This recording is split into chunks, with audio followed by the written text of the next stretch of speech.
Hello student, welcome to MacMath the education channel where you can change the way of your learning and understanding. तो बच्चों आज इस video के साथ हम शुरू करेंगे वेव ऑप्टिक्स। सबसे इंपॉर्टेंट टॉपिक है, चाहे आप स्कूल के एग्जाम के लिए बात करो चाहे कॉम्पिटिटिव के, ठीक है। तो wave optics quite similar to the waves जो आपने +1 में पढ़ा। थोड़ा थोड़ा ही आइडिया चाहिए, तो अगर आपको वेव्स नहीं भी आता फिर भी आप वेव ऑप्टिक्स अच्छे से समझो। तो स्टार्ट करते हैं बिना किसी देरी के। तो वेव ऑप्टिक्स में सबसे पहले बात करेंगे हम लाइट के वेव नेचर के बारे में। देखो, वेव नेचर आने से पहले लाइट का नेचर कुछ और माना जाता था। सबसे पहले जो लाइट के नेचर के ऊपर थ्योरी आई वो थी कॉर्पस्कुलर थ्योरी, जो किसने दी? न्यूटन ने, ठीक है। तो न्यूटन ने ये बोला कि जो लाइट है उसमें छोटे छोटे पार्टिकल्स हैं और उन पार्टिकल्स को क्या नाम दिया उसने? कॉर्पसल्स, ठीक है। कॉर्पसल्स बोला उसने, छोटे छोटे पार्टिकल्स हैं और ये पार्टिकल कहते हैं which are shot at high speed by luminous object. जिस ऑब्जेक्ट से लाइट निकलती है कहते हैं उस ऑब्जेक्ट में से ये पार्टिकल्स निकल रहे हैं और बहुत हाई स्पीड से। मतलब अगर मेरे से लाइट निकल रही है तो मेरे से ऐसे पार्टिकल निकल रहे हैं और उन पार्टिकल्स को क्या बोल दिया उसने? कॉर्पसल्स। और इस थ्योरी ने रिफ्लेक्शन को भी एक्सप्लेन किया, रिफ्रैक्शन को भी एक्सप्लेन किया और रेक्टिलिनियर प्रोपोगेशन, मतलब light travels along a straight path. इन तीनों चीजों को इस थ्योरी ने एक्सप्लेन किया। हमने इतनी डिटेल में पढ़ना नहीं है, आपको पेपर में इतना क्वेश्चन आ सकता है कि इस थ्योरी ने क्या क्या एक्सप्लेन किया, तो हमने ये बता दिया। लेटर ऑन अब न्यूटन को चैलेंज देने के लिए, देखो न्यूटन एक बहुत बड़ी हस्ती थी उस टाइम की, इसकी बात मतलब 100% सही बात, इसको चैलेंज करना बहुत मुश्किल होता था। बट स्टिल एक साइंटिस्ट आया, क्रिस्टियन हाइगन्स। इस साइंटिस्ट ने इमेजिनेशन के साथ एक यहां पे अप्रोच दी लाइट के नेचर को, कि लाइट जो है उसका वेव नेचर है लाइक साउंड। साउंड का वेव नेचर पता था, कहते लाइट का भी वेव नेचर है। और लाइट किस तरह की वेव है? लॉन्गिट्यूडनल वेव, साउंड की तरह। लॉन्गिट्यूडनल वेव समझते हो ना, जिसमें वाइब्रेशंस ऐसे ऐसे होती थी।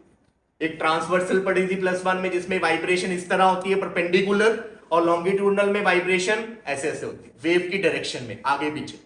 तो इसने बोला कि जो लाइट है वो कैसी है? लॉन्गिट्यूडनल वेव की तरह। और इसने और भी चीजें बोली कि he proposed that light wave propagate through an all pervading hypothetical medium called luminiferous ether। इसने ये भी बोला कि ऑल ओवर द यूनिवर्स में एक मीडियम पड़ा हुआ है, ईथर। ईथर तो पता ना सभी को कि एक ईथर मीडियम है सभी तरफ यूनिवर्स में, जिसमें से ये लाइट जो है वेव की तरह ट्रेवल कर रही है। क्योंकि you know that longitudinal waves require medium to propagate. पढ़ा था ना +1 में कि लॉन्गिट्यूडनल वेव को मीडियम चाहिए, जैसे साउंड वैक्यूम में ट्रेवल नहीं करती, उसको मीडियम चाहिए। तो इसी चीज को उसने जस्टिफाई करने के लिए ये बोल दिया कि ईथर मीडियम सभी तरफ है, पर ये ईथर मिला नहीं, अभी तक नहीं मिला। तो लेटर ऑन क्या हुआ कि इस मीडियम को डिस्कार्ड कर दिया। ये वाला जो मीडियम है ना, इसने बोला कि ईथर मीडियम है, इसको डिस्कार्ड कर दिया क्योंकि ये मिला ही नहीं। इसने बहुत सारी प्रॉपर्टीज को कॉन्ट्राडिक्ट कर दिया, इतने डिटेल में हमने फिर नहीं जाना, पर ये मीडियम नहीं मिला। फिर लेटर ऑन और साइंटिस्ट आए, फ्रेस्नेल एंड यंग, इससे प्रेरित होके कि इसने बोला वेव है, तो उसने और स्टडी की। तो स्टडी करने के बाद उन्होंने बोला कि वेव नेचर तो है, पर कौन सा वेव नेचर है? Transverse wave. तो लाइट का ट्रांसवर्स वेव नेचर है। और इसकी इस थ्योरी ने, देखो हाइगन प्रिंसिपल ने क्या क्या एक्सप्लेन कर दिया। उसने रिफ्लेक्शन को एक्सप्लेन कर दिया, उसने रिफ्रैक्शन को भी एक्सप्लेन किया, उसने इसको भी एक्सप्लेन किया, रेक्टिलिनियर प्रोपोगेशन। जो न्यूटन ने एक्सप्लेन किया था वो हाइगन ने भी एक्सप्लेन कर दिया। पर फ्रेस्नेल जो था, फ्रेस्नेल की जो ये ट्रांसवर्सल थ्योरी थी, इसने एडिशनल फिनोमिना को भी एक्सप्लेन कर दिया। और कौन कौन से additional phenomena? Interference, diffraction and polarisation. और ये सारा कुछ आप इस चैप्टर में डिटेल में पढ़ोगे। पोलराइजेशन सीबीएसई के सिलेबस से डिलीट हो चुका और कॉम्पिटिटिव के सिलेबस में है, तो ये सब कुछ हमने डिटेल में पढ़ा। तो आज इस वीडियो में हम बात करेंगे हाइगन प्रिंसिपल की। तो हाइगन प्रिंसिपल पढ़ने से पहले आप लोगों को कुछ चीजें पता होनी चाहिए, कुछ छोटी छोटी टर्म्स पढ़ेंगे, फिर बात करेंगे हाइगन प्रिंसिपल। क्लियर ये चीज? तो first term is wave front. अब ये वेव फ्रंट क्या होता है? देखो, वेव फ्रंट समझने से पहले इस छोटी सी एग्जांपल को एनालाइज कर। एक लिक्विड की ड्रॉप जो है, वाटर की ड्रॉप है बेसिकली, वाटर के अंदर ड्रॉप गिरी। जब ये ड्रॉप गिर रही है तो आप लोगों ने ये चीजें तो खुद देखी होगी कि ऐसे छोटे छोटे सर्कल्स बनने शुरू हो जाते हैं और ये सर्कल धीरे धीरे एक्सपैंड होने शुरू हो जाते हैं। अंदर नया सर्कल बनता है, धीरे धीरे वो आगे जाता है, फिर अंदर छोटे छोटे सर्कल बनते रहते हैं। अब ये सर्कल क्या है? पानी के अंदर तो वेव प्रोड्यूस हुई, जब ऊपर से ड्रॉप गिरी उसने क्या किया, वाटर के पार्टिकल्स को डिस्टर्ब कर दिया, जिसके कारण क्या प्रोड्यूस हो गई, वेव। अब वो वेव नहीं दिख रही आपको, तो एक पैटर्न दिख रहा है, एक शेप दिख रही है। कौन सी शेप दिख रही है यहाँ पे? सर्कल। तो ये जो सर्कल बना है, वेव का जो फ्रंट बना हुआ है, उसको बोलते हैं वेव फ्रंट। अब ये बनते कैसे हैं? देखो एक वेव कैसे निकलती है, इस तरह वेव निकलती है, ऐसे, इस तरह, ऐसे, इस तरह, इधर से भी ऐसे वेव निकल रही है, चारों तरफ ऐसे वेव निकल रही है। 2D की बात करें, 2 डायमेंशन, पानी के अंदर ऐसे वेव निकल रही है, इस तरफ ऐसे। तो हर एक वेव में पहले क्रस्ट बनेगा, फिर क्या बनेगा, ट्रफ, फिर क्रस्ट बनेगा, फिर ट्रफ। अगर मैं चारों तरफ क्रस्ट वाले पॉइंट्स को ज्वाइन कर दूं, यहां पे भी क्रस्ट, यहां पे भी क्रस्ट, ऐसे यहां पे भी क्रस्ट, इन सभी को ज्वाइन करूंगा तो कौन सी शेप बन जाएगी, सर्कल। तो वेव फ्रंट क्या है? बेसिकली वेव फ्रंट एक लोकस है। किसका लोकस है? सभी पार्टिकल्स का लोकस क्या होता है? जोड़ दो उनको, ठीक है। लोकस है उन सभी पार्टिकल्स का जो सारे सेम फेस पे है एट एनी पर्टिकुलर टाइम। अब जो क्रस्ट पे है वो सारे पार्टिकल एक ही फेस में, सारे मैक्सिमम डिस्प्लेसमेंट में। जो ट्रफ में होंगे वो दूसरी तरफ होंगे, नीचे की तरफ। तो जब आप सारे पार्टिकल्स जिनकी जो फेस वो सेम है, या ऊपर वाले सारे पार्टिकल जोड़ दो या नीचे वाले सारे पार्टिकल जोड़ दो, तो हमें क्या दिखाई देता है, एक वेव फ्रंट। तो यहां पे देखो, जैसे ये वेव है, ये ऊपर जा रहे हैं, ये नीचे, फिर ये ऊपर, फिर नीचे। तो अगर मैं ये सारे पार्टिकल्स को ज्वाइन कर दूं, ये ऐसे वेव दिखा रहे हैं, ऐसे बहुत सारी वेव्स जा रही हैं, तो इन सभी पार्टिकल्स को जब मैंने एक लाइन के साथ ज्वाइन कर दिया, तो ये क्या बन रहा है, वेव फ्रंट बन। समझ लगी ये चीज कि वेव फ्रंट क्या है? कि आपने वेव्स में उन सभी पार्टिकल्स को ज्वाइन कर देना है जो क्या होंगे, सेम फेस में होंगे। क्रस्ट वाले सारे ऊपर होंगे, ट्रफ वाले सारे क्या होंगे, नीचे होंगे। तो 2 डायमेंशन में पानी के केस में जो वेव फ्रंट है वो सर्कुलर शेप में आता है। अब देखो ध्यान से, यहां पे ये वेव निकली, यहां से इस तरह निकल रही है, ऐसे, इस तरह, यहां ऊपर भी ऐसे निकल रही है, यहां से भी ऐसे निकल रही है, इस तरह। तो जो सबसे फर्स्ट वाला है, इस वन, ये वाला, ये क्या बना, क्रस्ट। यहां पे ये क्या बना, क्रस्ट। यहां पे ये भी क्या बना, क्रस्ट। इन सभी को जब आप ज्वाइन करोगे तो क्या बन गए, सर्कल बन गए। ये तो मैंने 3 वेव्स बनाई है, एक्चुअल में तो बहुत सारी वेव्स होंगी। उसके बाद नेक्स्ट बात करते हैं हम ट्रफ की। तो ये क्या आ गया, ट्रफ, नीचे की तरफ वाला। ऐसे ये क्या आ गया, ट्रफ, ये क्या आ गया, ट्रफ आ गया। एक क्रस्ट आएगा, उसके बाद अगला क्या आएगा, ट्रफ आएगा। जब आप सारे ट्रफ्स को ज्वाइन करोगे तो फिर से आपको क्या दिखेगा, एक सर्कल दिखेगा। तो पानी में वो सर्कल डिस्टिंग्विश कैसे हो जाते हैं? जो क्रस्ट वाला पानी होता है ना, जो क्रस्ट वाले वेव फ्रंट बनते हैं, सर्कल बनते हैं, वो थोड़ा ऊपर ऊपर हो जाता है। और जो ट्रफ वाला सर्कल बनता है वो किधर चला जाता है, नीचे। तो वो सर्कल सेपरेट हो जाते हैं, एक ऊपर बना होता है, एक कहां होता है, नीचे। फिर एक अगला ऊपर होता है, फिर अगला कहां होता है, नीचे। तो इसलिए वो लेयर्स डिस्टिंग्विश हो जाती हैं। अगर एक पे ही सर्कल बने जाए तो डिस्टिंग्विश नहीं होंगे, पर पानी में दिखता है ना कि कुछ सर्कल ऊपर की तरफ है और कुछ सर्कल नीचे की तरफ। क्लियर ये चीज? तो this is all about wave front. याद रखना अब आगे से कि जो वेव फ्रंट क्रेस्ट से बनेगा, ऊपर वाले से बनेगा, वो डार्क बनाऊंगा, और जो ट्रफ से बनेगा उनको डॉटेड के साथ। क्लियर हो गया? डेफिनेशन क्लियर है? चलिए नेक्स्ट है different types of wave front. ये स्कूल के एग्जाम्स में काफी बार पेपर में आया, सीबीएसई के बोर्ड्स के पेपर में ये बहुत बार आता है। तो सबसे पहला वेव फ्रंट है आपका बच्चों स्फेरिकल वेव फ्रंट, स्फेयर। तो स्फेरिकल वेव फ्रंट कब बनता है? अगर आपका लाइट सोर्स जो है वो पॉइंट सोर्स है, छोटा सा सोर्स है। एक लाइट सोर्स छोटा सा मतलब क्या, किसको ले ले, कोई बल्ब ले ले, ठीक है। उसमें से जब लाइट निकलती है तो वो इधर भी वेव देगा, इधर भी देगा, इस तरफ भी देगा, इधर भी देगा। तो सर्कल तो बन ही रहे हैं, पर लाइट की वेव तो 3 डायमेंशन है। जो बल्ब की जो लाइट निकलेगी उसकी वेव तो इधर भी जाएगी, इधर भी जाएगी, ऊपर भी जाएगी।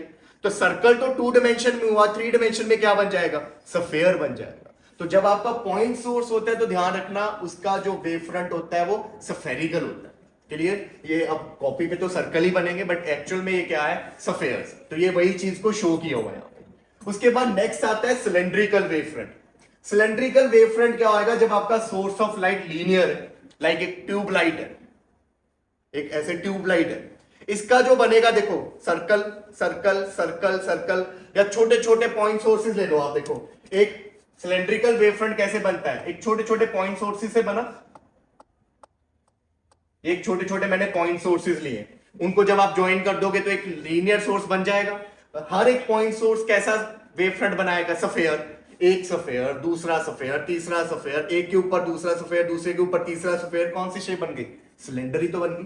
तो जब भी आपका सोर्स लीनियर होगा, वेव फ्रंट सिलेंड्रिकल शेप का होगा, ये बना, ये सोर्स है लाइन, और ये क्या बना दिया सिलेंडर में उसका? Wave front. क्लियर? उसके बाद नेक्स्ट आता है प्लेन वेव फ्रंट। अब ये प्लेन वेव फ्रंट क्या है? देखो, प्लेन वेव फ्रंट में क्या होता है कि आपका जो सोर्स है वो बहुत दूर है। सोर्स बहुत दूर जब होगा, उससे जब वेव फ्रंट निकलेगा, वो धीरे धीरे प्लेन वेव फ्रंट में कन्वर्ट होता जाएगा। अब इसको कैसे समझाते हैं, ध्यान से देखिए। यहां समझाता हूं प्लेन वेव फ्रंट। देखो आप, ये सन है, ठीक है? सन से जो वेव फ्रंट निकलेंगे वो कौन सी शेप के होंगे? अर्थ के कंपैरिजन में जब सन की बात होती है तो वो कौन सा सोर्स है? Point source. बहुत दूर है ना, पॉइंट सोर्स है। तो उसके जो वेव फ्रंट बनेंगे वो सफेयर बनेंगे। तो मैं फ्रंट फ्रंट बना रहा हूं सफेयर्स का, बस ऐसे ऐसे आगे जाएंगे वो, ऐसे ऐसे।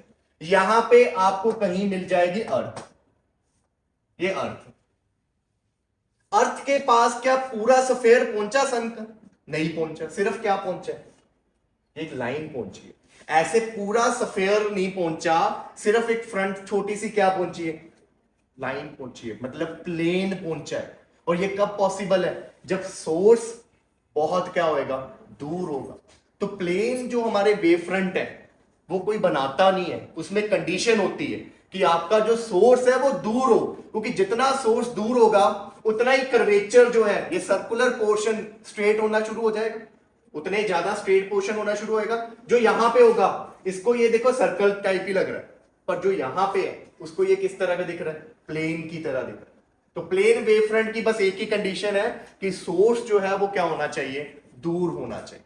चाहे फिर वो सिलेंड्रिकल क्यों ना हो, चाहे फिर वो पॉइंट सोर्स क्यों ना। तो दोनों सोर्सेज बनाते हैं, कंडीशन बस एक ही है, दूर होना चाहिए। क्लियर ये चीज? तो यही लिखा है यहां पे, when light is coming from a very far off source the wave front are planar. जब आपका सोर्स बहुत दूर होगा, वेव फ्रंट प्लेनर होगा। तो इस तरह ये प्लेन बनाए हुए, ऐसे ये प्लेन बनाए हुए 3D में। अब यहां पे एक बहुत ही इंपॉर्टेंट नोट है, an arrow drawn perpendicular to wave front in the direction of propagation of wave is called रे।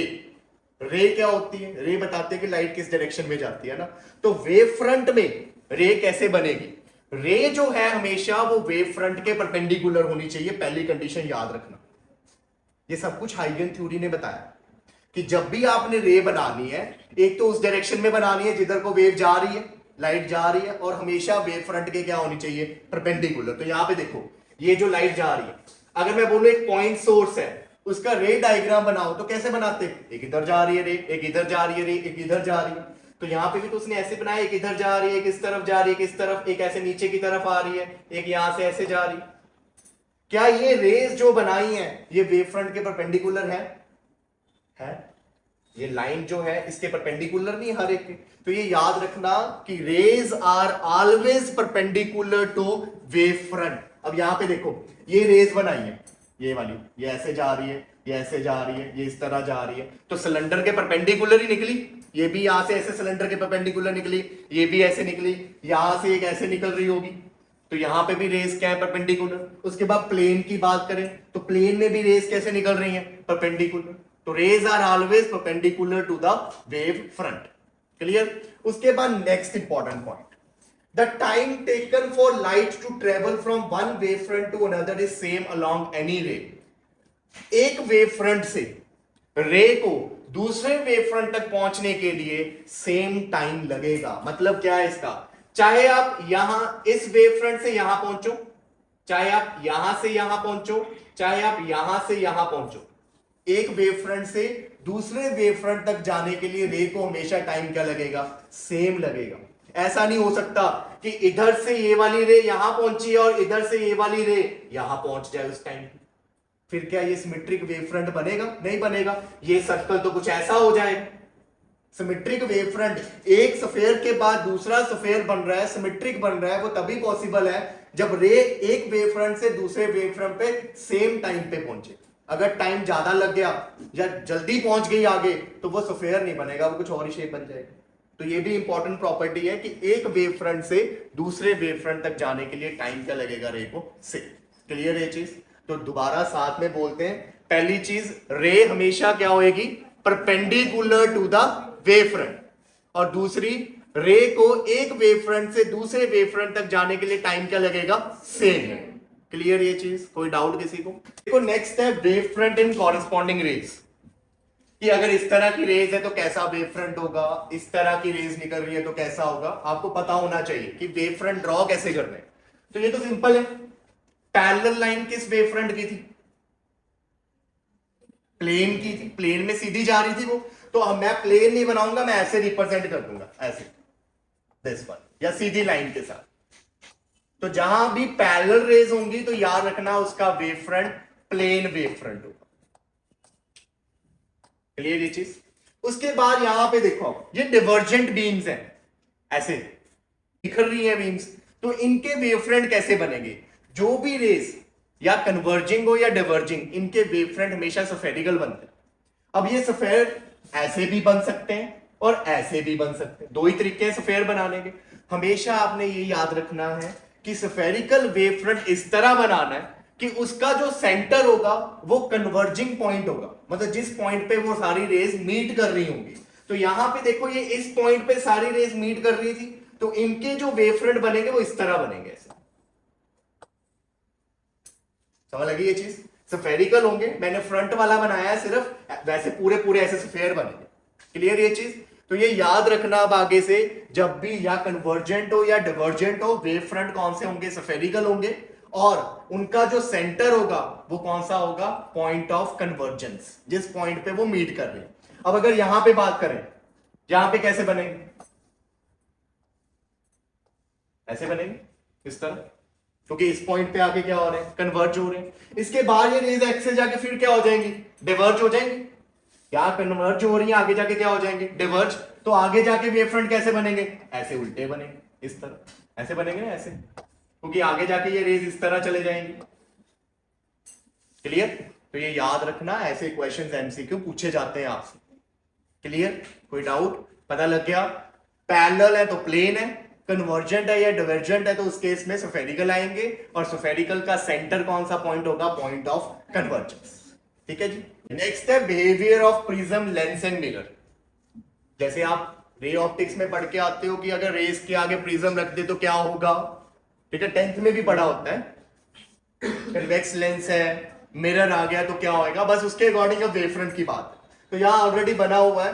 प्रिज्म की बात करें, पैरेलल रेज आ रही है, पैरेलल रेज मतलब कौन सा wave front, plane wave front. जब प्रिज्म में से पैरेलल रेज आती हैं तो प्रिज्म उसको क्या कर देता है, शिफ्ट कर देता है, थोड़ा सा पैरेलल शिफ्ट कर देता है। मतलब ये रेज ऐसे जानी थी, बिल्कुल सीधा ऐसे जानी थी, पर इसको थोड़ा सा इसने क्या कर दिया, शिफ्ट कर दिया नीचे की तरफ। ये अगली रे आई, इसको भी पैरेलली शिफ्ट कर दिया, फिर अगली रे आई, उसको भी पैरेलली क्या कर दिया, शिफ्ट। तो जो रेज ऐसे आ रही थी वो कैसे हो गई, ऐसे हो गई। But still all the rays are parallel, तो still they are making plane wave front, बस थोड़ा सा वेव फ्रंट क्या हो गया, शिफ्ट हो। ऐसे आ रहा था वेव फ्रंट, प्रिज्म से निकलती वो कैसे हो गया, ऐसे। क्लियर ये चीज? समझ लगी इतनी चीज? उसके बाद नेक्स्ट देखो, फिर आ गई बात हमारी कन्वेक्स लेंस की। Convex lens is a converging lens.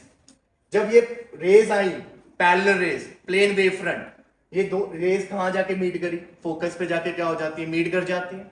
तो पैरेलल के कॉरेस्पॉन्डिंग प्लेन वेव फ्रंट है, कन्वर्जिंग है तो कौन सा आ जाएगा, स्फेरिकल वेव फ्रंट। और अभी आपको सिखाया स्फेयर किस तरफ बनेंगे, जिस तरफ कन्वर्जिंग पॉइंट होगा, मतलब इस तरफ ऐसे बनेंगे। क्लियर ये चीज?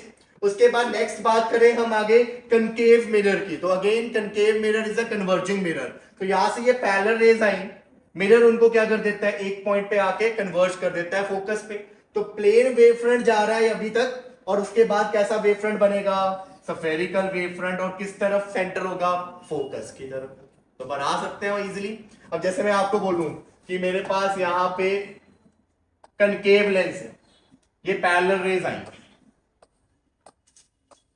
पैरेलल रेज है तो पैरेलल रेज के कॉरेस्पॉन्डिंग जो वेव फ्रंट बनेगा वो प्लेन वेव फ्रंट बनेगा। अब इसका आफ्टर रिफ्रैक्शन क्या होएगा? तो आपको पता है कि जो कनकेव लेंस है आपका, वो कैसा लेंस होता है?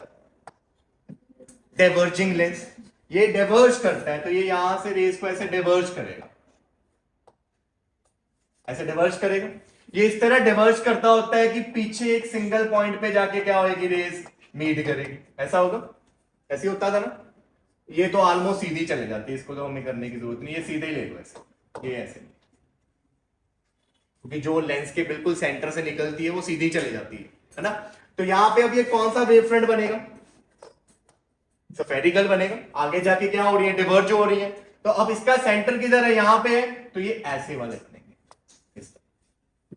क्लियर ये चीज? ठीक है। तो ये था हमारा कनकेव लेंस। अब एक आपके लिए और आ जाता है यहां पे,